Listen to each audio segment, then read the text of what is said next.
If you have an anxious attachment style, your need for closeness isn't clingy. It's not a trap. And it's certainly not because you're too much.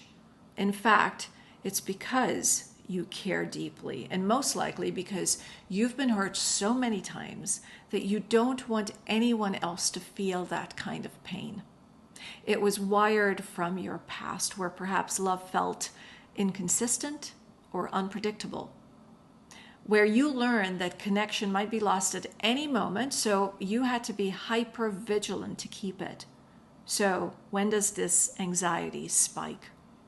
It's usually in their silence, the unanswered texts, the postponed plans, the moment a relationship feels even slightly uncertain. That's the trigger. The weight of the unknown, the fear of abandonment, of not being chosen. You see, your nervous system reads a lack of immediate response not as a simple pause, but as a full-blown threat to your safety and security, the very thing that you believe you need to survive. You might rationalize it. You might ask, what did I do wrong? Are they losing interest? Or you may think that I need to fix this right now. But underneath, it's really just this primal cry. I am in danger of losing this connection, and I must do everything I can to make sure they don't leave me. So if this is you, I want you to hear this. Your desire for connection is valid. Your capacity to love deeply, that's a strength. But healing happens when you know and you can tell the difference between what is a healthy need for reassurance and when it's fear that's driving you to get someone's proof of love.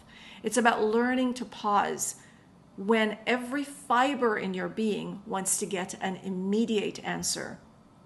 It's about communicating your needs for reassurance and everything else that you want without abandoning yourself in the process. You can learn to build safety and security from within, which is where it needs to start. You don't want someone's mood or their actions to dictate how you're going to feel. And you can have both. You can have a loving connection and a solid sense of worth. But you get to choose. You need to know that your urge for clinging on to someone is just because you want to feel safe. You get to decide when to finally feel safe.